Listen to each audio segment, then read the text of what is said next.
इंसाफ मांगता है, मणिपुर की बेटी इंसाफ मांगती है, मणिपुर के किसान इंसाफ मांगते हैं, मणिपुर के छात्र इंसाफ मांगते हैं।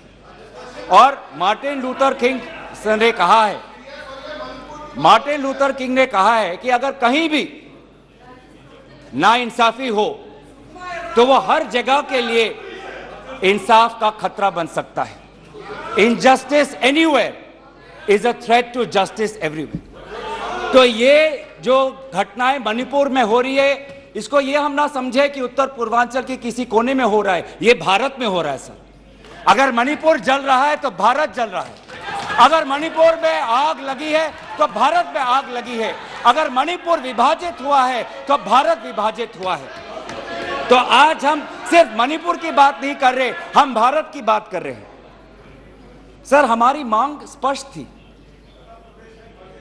कि देश के मुखिया होने के नाते प्रधानमंत्री सदन में आए, अपनी बात रखे, अपनी संवेदना प्रकट करे और उस पर सारे पार्टी समर्थन दे और मणिपुर को एक संदेश जाए कि इस दुख की घड़ी में पूरा सदन मणिपुर के साथ है, हम मणिपुर में शांति चाहते हैं। यह हमारी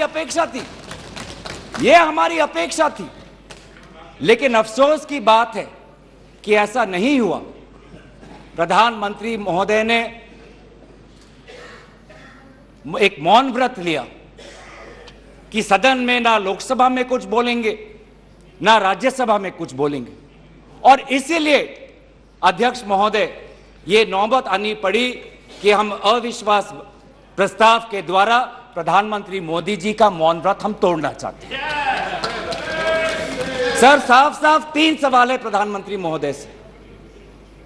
सवाल पहला कि आज तक वो मणिपुर क्यों नहीं गए? राहुल जी गए, इंडिया अलायंस के विभिन्न पार्टीज गए, गृह मंत्री जी गए, एमओएस होम गए, पर देश के मुखिया होने के नाते प्रधानमंत्री मोदी जी क्यों नहीं गए? यह है सवाल पहला। सवाल दूसरा कि लगभग 80 दिन क्यों लगे प्रधानमंत्री मोदी जी को मणिपुर पे कुछ बोलने के लिए, और जब बोले तो सिर्फ 30 सेकंड के लिए बोले,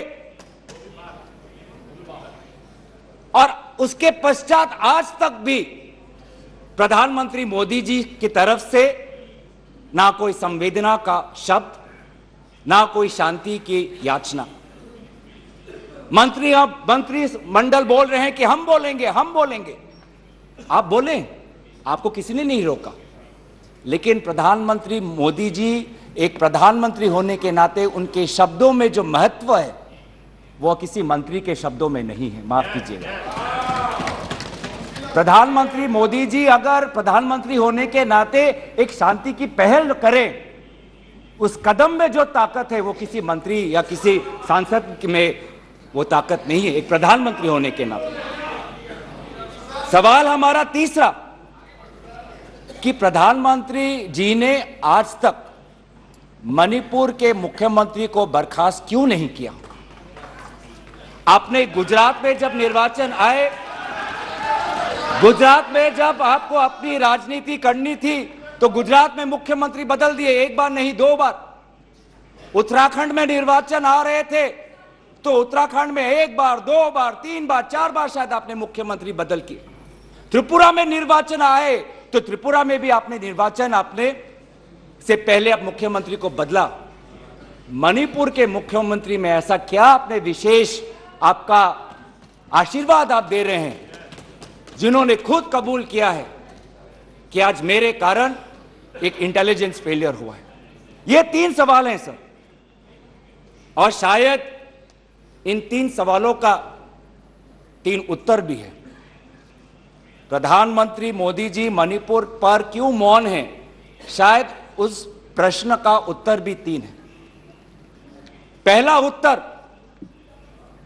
कि प्रधानमंत्री मोदी जी को कबूल करना पड़ेगा कि उनकी डबल इंजन की सरकार, उनकी सरकार मणिपुर में व्यर्थ हो गई है, विफल हो चुकी है। इसीलिए आज मणिपुर में 150 लोग मरे, लगभग 5000 घर जलाए गए, लगभग 60,000 लोगों आज शिविर में हैं, लगभग 6500 एफआईआर है, और मुख्यमंत्री, प्रदेश के मुख्यमंत्री होने के नाते जो एक संवाद का वातावरण बनाना चाहिए था, जो एक शांति, अमन और सद्भावना का एक वातावरण जो बनाना चाहिए था, आज उन्होंने सिर्फ मई महीने से नहीं, पिछले 2-3 सालों से ऐसे कुछ भड़काऊ उन्होंने कदम लिए हैं जो आज समाज के बीच में तनाव पैदा हो गया है।